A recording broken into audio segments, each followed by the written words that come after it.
Hello students, આજે આપણે આગળ પહેલા ચેપ્ટરમાં વાત કરીશું સ્ફટિક લેટીસ અને એકમ કોષ. તો સ્ફટિક લેટીસ કોને કહેવાય? તો અહીંયા આપણે સ્ફટિક લેટીસ કે સ્ફટિક બિંદુની વાત કરીશું. એવા સંદર્ભમાં કોઈ પણ ઘન પદાર્થ છે એનો કોઈ પર્ટિક્યુલર આકાર આપણે આપવો છે તો એ સ્ફટિક લેટીસ બિંદુને આપણે એક ચોક્કસ સીધી લાઈનમાં દોરીએ ત્યારે આપણને કંઈક આકૃતિ જોવા મળે છે અને એ સ્ફટિક લેટીસ બિંદુ જે છે એના માટે જરૂરી છે. બરાબર છે? જેમ કે આપણી પાસે આ સ્ફટિક લેટીસ બિંદુઓ છે.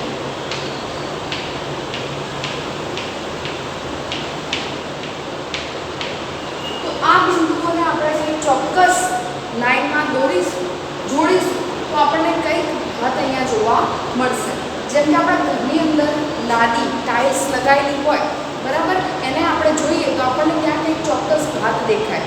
હવે તમે એ ટાઇલ્સ ઉપર ટપકા કરો, લેટીસ સ્ફટિક બિંદુ રચો અને એ બિંદુઓને જોડો તો તમને કંઈક અલગ ભાત ત્યાં દેખાશે.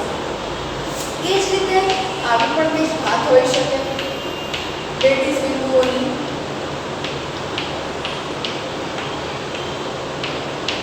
બરાબર છે? તો આ એક એ પ્રકારની ભાત છે, એક બી પ્રકારની. તો અહીંયા તમે લેટીસ બિંદુઓ છે, આ જે છે એને આપણે લેટીસ બિંદુ અથવા તો લેટીસ સ્થાન કહીએ છીએ. અહીંયા એક શબ્દનો ઉપયોગ કરેલો છે મોટી. સ્ફટિકની રચના કરવા માટે મોટિફની જરૂર પડે છે. એ મોટિફને આપણે અહીંયા લેટીસ બિંદુ પર મૂકવામાં આવે છે આ રીતે.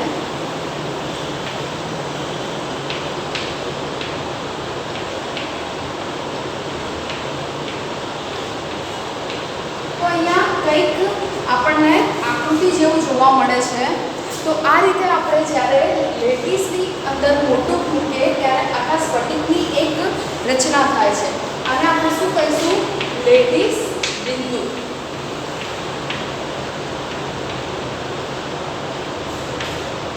બરાબર છે? તો આપણે લેટીસ બિંદુ માટેની કેટલીક સ્ફટિક લેટીસની કેટલીક લાક્ષણિકતા છે. એમાં સૌથી પહેલું છે કે લેટીસના પ્રત્યેક બિંદુને લેટીસ બિંદુ અથવા લેટીસ સ્થાન કહે છે. તો આખો જે લેટીસ રચાશે આ બિંદુઓથી ભરેલો, એમાં જે પ્રત્યેક આમાં બિંદુ છે એને આપણે શું કહીશું? લેટીસ સ્થાન અથવા તો લેટીસ બિંદુ. સ્ફટિક લેટીસનું પ્રત્યેક બિંદુ એક ઘટક કણ દર્શાવે છે અને અહીંયા જેટલા પણ તમને બિંદુ જોવા મળે છે એ ઘટક કણ છે. એ આયન સ્વરૂપે અથવા તો પરમાણુ અણુ સ્વરૂપે એ હાજર હોઈ શકે. લેટીસનો ભૌતિક આકાર વ્યક્ત કરવા માટે, મતલબ કે આનો આકાર કેવો છે એ સમજવા માટે તમારે આ પ્રત્યેક બિંદુને એકબીજા સાથે જોડવા પડે. એ બિંદુઓ એકબીજા સાથે જોડાય એટલે તમને એની અંદર કંઈક ભૌમિતિક આકાર જોવા મળશે. તો આ ત્રણ લાક્ષણિકતા છે લેટીસ એટલે કે સ્ફટિકની. તો સ્ફટિકની અંદર જેટલા પણ બિંદુઓ રહેલા હોય એ બધાને આપણે લેટીસ સ્થાન અથવા તો લેટીસ બિંદુ કહીશું. પછી તમને શું કીધું છે કે આ બધા જે બિંદુઓ છે એ એક પરમાણુ અણુ કે આયન સ્વરૂપે હોઈ શકે. બીજું કે આ બધા બિંદુઓને તમે એકબીજા સાથે જોડશો એટલે તમને કંઈક એની ભૌમિતિક આકાર જોવા મળશે. હવે આગળ છે એકમ કોષ. તો એકમ કોષ કોને કહેવાય?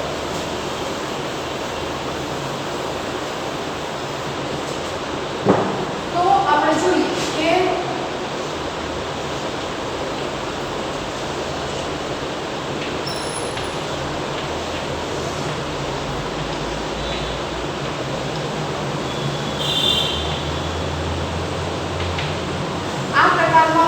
સ્ફટિક છે. આ જે સ્ફટિક છે એને આ રીતે આપણે વિભાજિત કરીશું તો આપણને અહીંયા બીજો એક જે જોવા મળે છે એને આપણે એકમ કોષ કહીશું. એટલે કે આ અલગ અલગ આવા બોક્સ આની અંદર નાના નાના રહેલા છે એવું આપણે વિચારવાનું છે કે આ આખો એક મોટો સ્ફટિક છે, એની અંદર એક સરખા પ્રકારના અલગ અલગ આવા એકમ કોષો રહેલા છે અને એ એકમ કોષો ભેગા થાય છે ત્યારે આખો એક સ્ફટિક રચાય છે. તો આમાંથી આપણે આ એક એકમ કોષ ઉઠાવીએ એ પણ એક્ઝેક્ટ કેવો લાગતો હશે? તો એ કંઈક આવો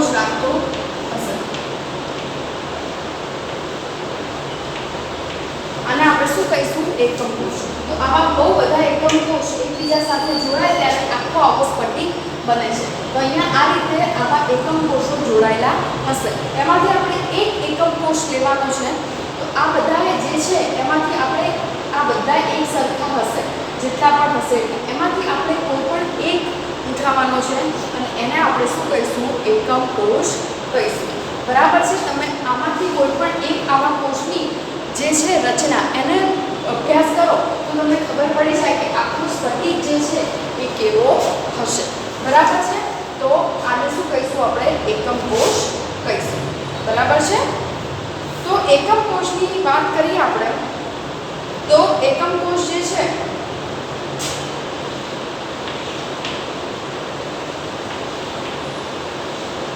તો આ રીતે આખી જે રચના છે એ જોવા મળે છે। બરાબર છે? આ રીતે આખો એક એકમ કોષ રચાય છે। તો એકમ કોષ છે એની અંદર 6 પેરામીટર રહેલા છે। A, B અને C ત્રણ છે એ આપણે ધાર કહીશું। આની જે ધાર છે બરાબર છે A, B અને C એમ ત્રણ ધાર લઈશું।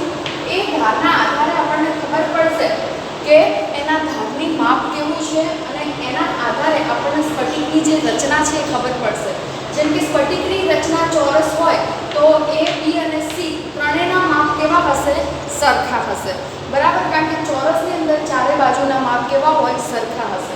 લંબચોરસ જેવો આપણો એકમ કોષ હશે એવી ભાત હશે તો શું થશે? બે બાજુના માપ કેવા હશે? સરખા હશે। તો શું થશે? સોરી, બે સામસામેની બાજુના માપ સરખા હશે। બરાબર છે? પણ આ બંનેના માપ કેવા હશે? જુદા જુદા હશે। તો આ રીતે ABC નો ઉપયોગ આપણે શું કરીશું કે એની ધારની જે લંબાઈ છે એને સમજવા માટે કરીશું। બીજું છે આલ્ફા, બીટા અને ગેમા। તો આલ્ફા, બીટા અને ગેમા શું છે? તો કે આલ્ફા, બીટા અને ગેમા એ ખૂણાઓ વચ્ચેનું માપ છે। જે A, B અને C આપણે ધાર લઈશું એની વચ્ચેના જે ખૂણા છે એને માપવા માટે આપણે શેનો ઉપયોગ કરીશું? આલ્ફા, બીટા અને ગેમાનો। જેમ કે અહીંયા જો કે એકમ કોષ છે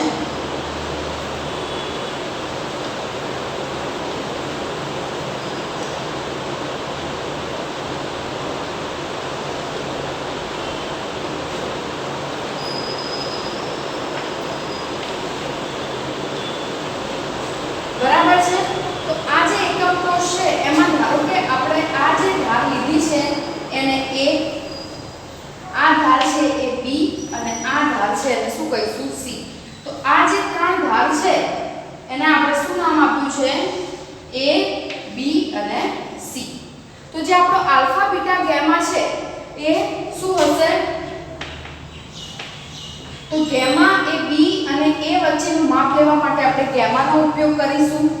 A અને C વચ્ચેનું માપ લેવા માટે બીટા અને C અને B વચ્ચેનું માપ લેવા માટે આલ્ફા ખૂણાનો ઉપયોગ કરીશું। તો આ રીતે આ 6 વસ્તુ જે છે બરાબર છે એના આધારે આપણને ABC ના આધારે આપણને ધારની માપની ખબર પડશે અને આલ્ફા, બીટા, ગેમા એ શું દર્શાવશે? એકમ કોષની અંદર કેટલા ખૂણા A, B અને C વચ્ચેનો ખૂણો દર્શાવશે।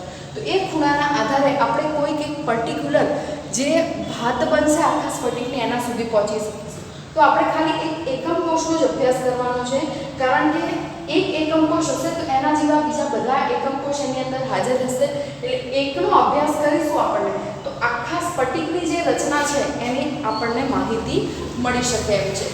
તો આમાંથી આપણે કોઈ પણ એક જ ઉઠાવવાનું છે એને જ આપણે શું કહીશું? એકમ કોષ।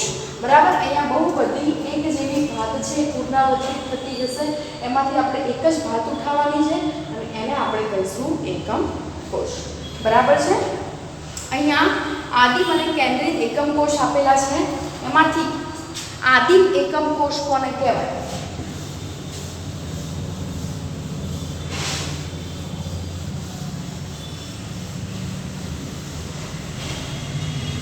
તો આદિમ એકમ કોષ એટલે જ્યારે ઘટકકણો માત્ર એકમ કોષના ખૂણાના સ્થાન ઉપર જ હાજર હોય। શું થશે અહીંયા કે આપણે જે આદિમ એકમ કોષ છે કોને કહીશું? આદિમ એકમ કોષ કે જેના ખાલી ખૂણાઓ ઉપર જ લેટિસ બિંદુ હાજર રહેલા હોય તો એને આપણે શું કહીશું? આદિમ એકમ કોષ. કઈ રીતે જોઈએ આપણે?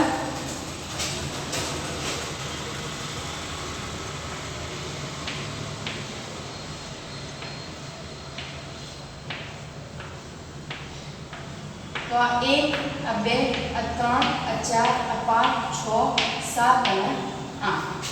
તો આ દરેક ખૂણા ઉપર આ રીતે આપણે આ લેટીસ બિંદુ હાજર હોય તો એવો જે કોષ હશે એને આપણે શું કહીશું? આદિમ એકમ કોષ કહીશું. પછી છે કેન્દ્રિત એકમ કોષ. કેન્દ્રિત એકમ કોષના 3 પ્રકાર છે: અંતઃકેન્દ્રિત, ફલક કેન્દ્રિત અને અંત કેન્દ્રિત. અંતઃકેન્દ્રિત, ફલક કેન્દ્રિત અને અંત કેન્દ્રિત. તો આ 3 પ્રકારના જે છે એની અંદર શું ડિફરન્સ છે? તો જે આપણો સૌથી પહેલો છે કે અંત કેન્દ્રિત.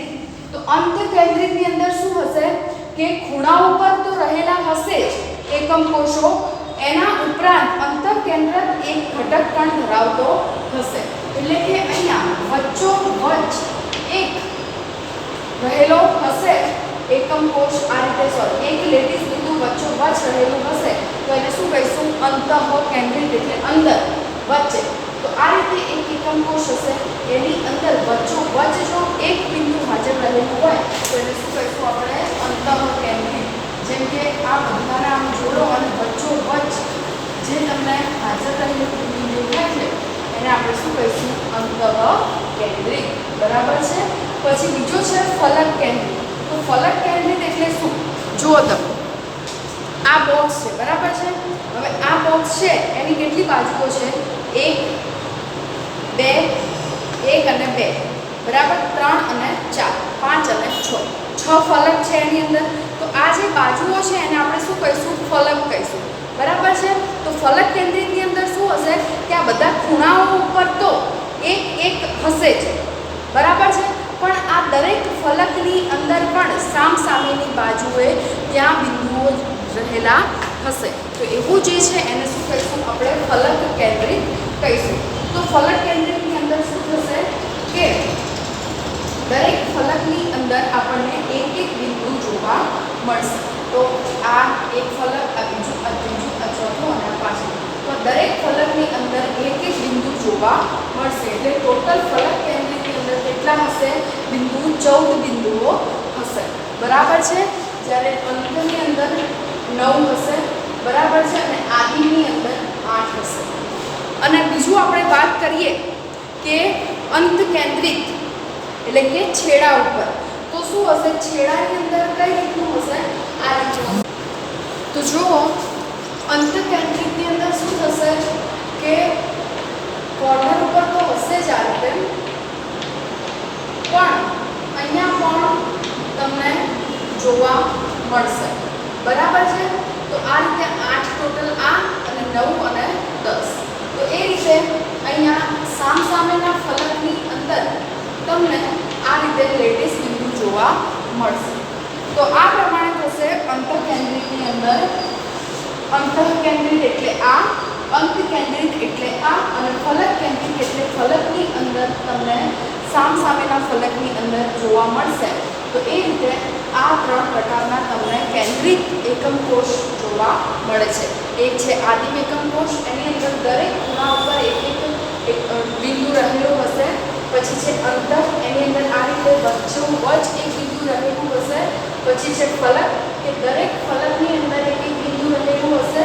અને અંત એટલે કે છેડો, તો સામસામેના 2 છેડાઓ ઉપર એક બિંદુ રહેલું હશે. તો આ પ્રમાણે આપણને જે પણ આપણા એકમ કોષ છે, એના પ્રકાર છે, એના વિશે આપણને આટલી માહિતી હોવી જોઈએ. હવે આગળ છે એ છે અગત્યનો કોષ્ટક છે કે જેની અંદર તમને 7 પ્રકારના જે છે 1, 2, 3, 4, 5, 6 અને 7 પ્રકારના જે અલગ અલગ આપેલા છે આકૃતિ, સ્ફટિક પ્રણાલીઓ 7 પ્રકારની આપી છે.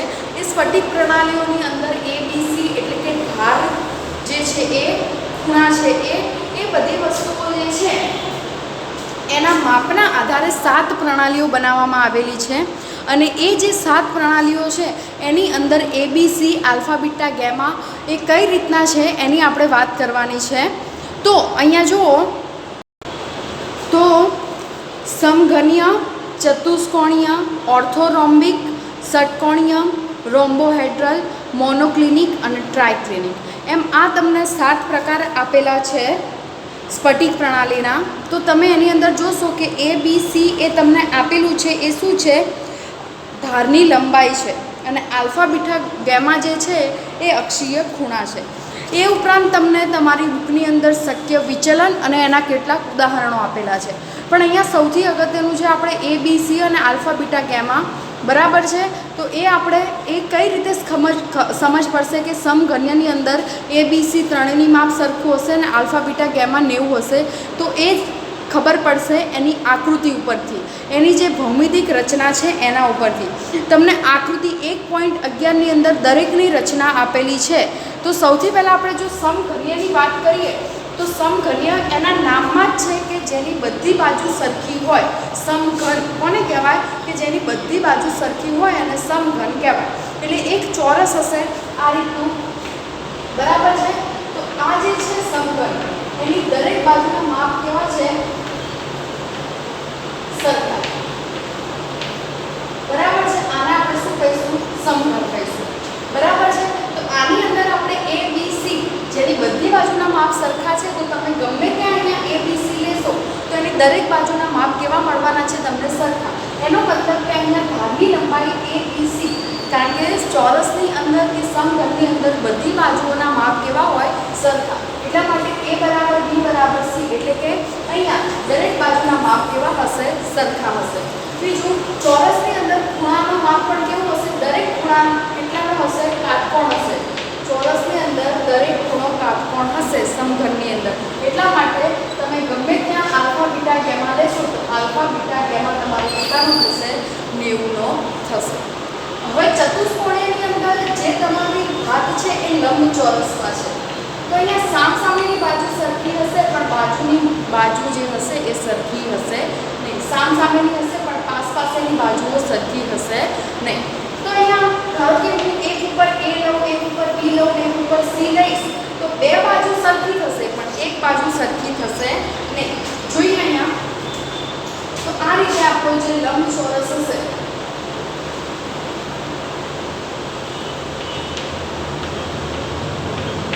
તો અહીંયા જો હું આને A લઉં છું, આને B લઉં છું અને આને C લઉં છું, તો આ જે છે A, B અને C, તો એમાં C નું માપ જુદું હશે, A અને B નું માપ કેવું હશે, એક સરખું હશે, બરાબર છે. જેમ કે આ છે બોક્સ, તો આ જે છે લંબચોરસ છે, તમે સમજી લો કે આ તમારો ચતુષ્કોણીય સમઘન છે. તો અહીંયા શું થશે, જુઓ તમે, આ જે તમારો એક A હશે, બરાબર છે, અને એની પાછળનો લીધો છે અહીંયા B, બરાબર, અને આ શું છે, C. તો અહીંયા જોઈ શકો છો તમે કે A અને B સરખા છે પરંતુ C સરખો છે નહીં. એનો મતલબ કે A અને B બે બાજુઓના માપ કેવા છે, સરખા છે, બરાબર છે. જ્યારે C જે બાજુ છે એનું માપ સરખું છે નહીં, કારણ કે આ જે છે આ માપ અને આ માપ સરખું હશે, જ્યારે આ માપ અને આ માપ સરખું હશે, બરાબર છે. તો આ બંને બાજુઓના માપ સરખા છે અને આ બાજુનું માપ સરખું છે નહીં. એટલા માટે આપણે લખ્યું છે કે A બરાબર B છે પરંતુ B બરાબર C નથી. તો આ તમારી ધારની લંબાઈ ખબર પડશે. હવે અહીંયા લખ્યું છે આલ્ફા બીટા ગેમા બરાબર 90. તો અહીંયા પણ લંબચોરસની અંદર પણ દરેક ખૂણો કેવો હશે, કાટખૂણો હશે, એટલે કે દરેક ખૂણાનું માપ કેવું હશે, 90નું હશે. તો તમારે આ રીતે આ ટેબલને ગોઠવા કરતાં એની આકૃતિના આધારે તમે એની ધારની લંબાઈ, ખૂણા બધું સમજશો તો તમારા માટે કેવું રહેશે, ઇઝી રહેશે. તમને અહીંયા બુકની અંદર 1.11ની અંદર દરેકની આકૃતિ આપી છે અને એની અંદર તમારે આકૃતિ ઉપરથી સમજાવ્યું પણ છે કે કયો ખૂણો આલ્ફા લીધો છે, કયો બીટા લીધો છે, કયો ગેમા, અને કેમ. એની આકૃતિ ઉપરથી તમે સમજી જશો કે અહીંયા ABC કેમ સરખું નથી થતું, અથવા તો કેમ અહીંયા ખૂણો જે છે એ 90નો નથી થતો. તો આગળ છે ઓર્થોરોમ્બિક. તો ઓર્થોરોમ્બિકની અંદર છે તો લંબચોરસ જ, પણ આ જે બાજુનું માપ છે એ થોડું કેવું છે, લાંબુ છે. આ જે બાજુ બરાબર છે। તો એનો મતલબ એવો થશે કે અહીંયા એ બી અને સી એક પણ એક સરખા થશે નહીં, કારણ કે એનું માપ આટલું હશે તો બી અહીંયાથી કેવું થવાનું છે, લાંબુ થવાનું છે, અને સી પણ કંઈક અલગ હશે। એટલે કે અહીંયા એ બી અને સી ત્રણેયના માપ કેવા થવાના છે, જુદા થવાના છે, કારણ કે બીની જે ધારની લંબાઈ છે એ સહેજ લંબાઈ છે અહીંયા, બરાબર છે, આ રીતની કરી છે। એટલા માટે અહીંયા શું થશે, આ જે છે બીનું માપ પણ બદલાશે અને સીનું માપ, એટલે કે અહીંયા એ બી અને સી ત્રણેયના માપ કેવા છે, જુદા જુદા છે, માટે A not equal to B, B not equal to C, બરાબર છે। બીજું જોઈએ તો અહીંયા પણ આલ્ફા બીટા અને ગામા બેવનું છે, કારણ કે આ છે તો લંબચોરસ જ, ભલે આપણે ધારની લંબાઈ જુદી જુદી લીધી છે પણ એકચ્યુઅલમાં એ છે તો લંબચોરસ, માટે એમાં પણ આલ્ફા બીટા ગામા કેવા હશે, બધા ખૂણા એના કેવા થવાના, કાટખૂણા થવાના। હવે આગળ છે ષટકોણીય। તો ષટકોણીય જે રચના છે એમાં આ રીતનો એક ષટકોણ છે, બરાબર છે। હવે એ ષટકોણની અંદર આપણે એક ભાત ગોતી છે, તો એ ષટકોણની અંદર આપણે અહીંયા જુઓ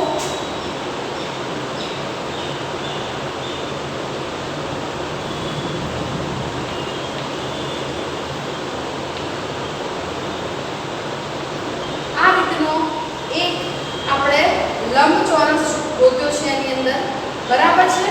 તો આ રીતનો જે લંબચોરસ છે ષટકોણની અંદર, તો એ એના ધારના માપ અને એ બધું જોઈશું તો આપણને આખા ષટકોણની અંદર રહેલા ધારની માપને ખબર પડશે। તો આને એ લીધો છે, આને બી લીધો છે અને આને શું લીધો છે, સી લીધો છે આપણે। તો આ જે ધારનું માપ છે સહેજ આમ ત્રાંસું છે, તો અહીંયા એ બી અને સી લીધેલા છે આ રીતે, બરાબર છે।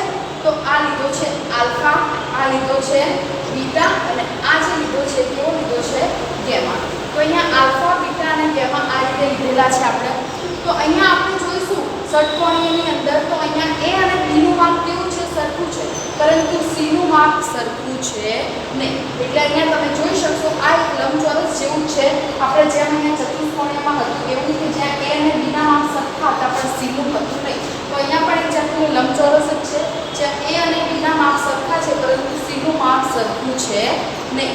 એ જ રીતે વાત કરીએ તો આલ્ફા અને બીટા, એટલે કે અહીંયા જે આપણે આલ્ફા લીધો છે તો આ પણ જો 90 નો થાય છે અને આ પણ બીટાનો થાય છે 90, તો આલ્ફા બીટાના જે કોણ છે એ કેવા થાય છે, 90 ના થાય છે, આ કોણ પણ 90 નો છે અને આ કોણ પણ 90 નો છે, પણ આ જે ગામા કોણ છે એ 90 નો થતો નથી, આ કોણ પણ આપણો 90 નો થાય છે અને આ પણ આપણો 90 નો થાય છે, પરંતુ જે આપણો ગામા કોણ છે એ 90 નો થતો નથી, કેટલાનો થાય છે, 120 નો। એટલા માટે અહીંયા શું થશે, આલ્ફા બીટા બરાબર 90 થશે પરંતુ ગામા બરાબર કેટલું થશે, 120 થશે।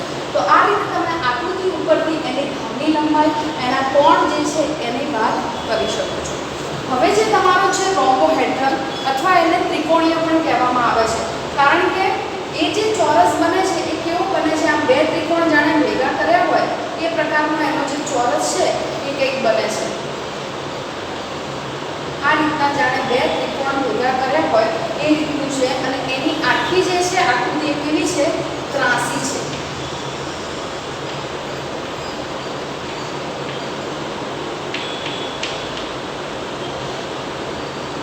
આખો જાણે ત્રાસો દોર્યો હોય એ રીતનું છે, એ છે રોમ્બોહેડ્રલ।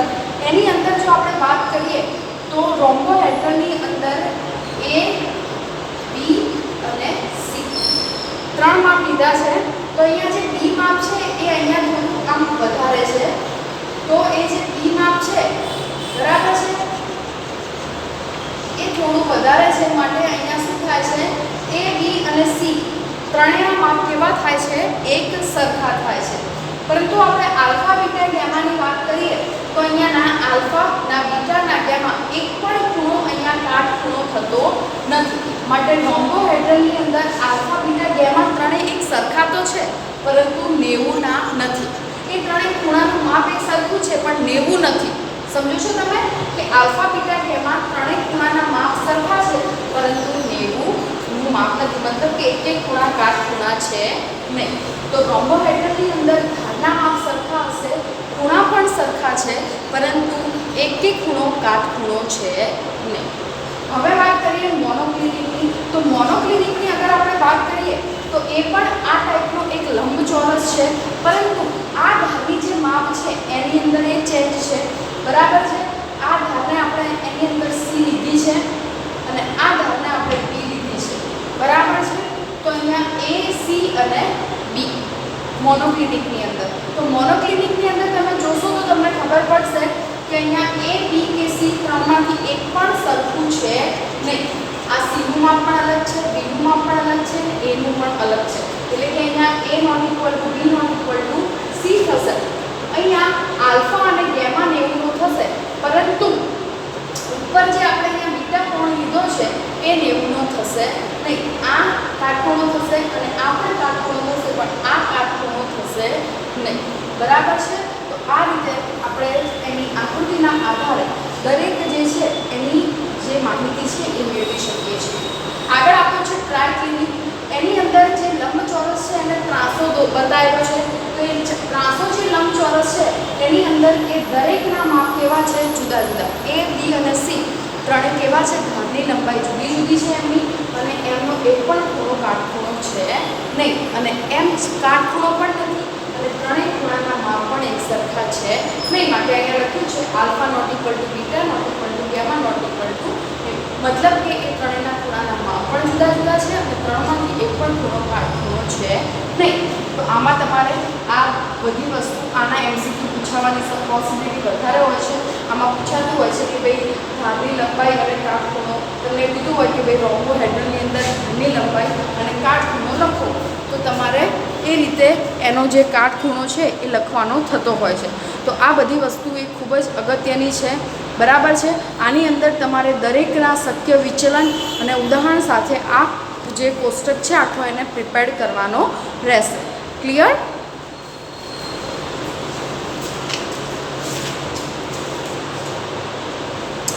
તો આ હતી બધી વાત આપણે કે 7 આદિમ એકમ કોષ અને તેની અંદર કેટલા શક્ય વિચલન થઈ શકે છે। તો 7 પ્રકારના આપણે જોયા, સમકર્ણીય, ચતુષ્કોણીય, ઓર્થોરોમ્બિક, ષટકોણીય, રોમ્બોહેડ્રલ, મોનોક્લિનિક અને ટ્રાયક્લિનિક। તો આ દરેકનું તમારે આ જે કોષ્ટક નંબર 1.3 તમને આપ્યો છે એ તમારે સારી રીતે પ્રિપેર કરવાનો રહેશે, બરાબર છે। બીજું આપણે જોયું આદિમ કોષ, અંતકોષ, અંતકેન્દ્રિત અને ફલક કેન્દ્રિત, એ બધાની અંદર પરમાણુની સંખ્યા જોઈ આપણે, અને એની અંદર કઈ કઈ જગ્યાએ લેટિસ બિંદુઓ રહેલા હશે એ પણ આપણે વાત કરી। તો અહીંયા આપણે એ બધી વસ્તુઓ ઉપર ખાસ ધ્યાન આપવાનું છે, બરાબર છે। બીજી વાત આપણે નેક્સ્ટ લેક્ચરની અંદર કરીશું। અહીંયા આપણે આ લેક્ચર આટલો જ રાખીએ છીએ।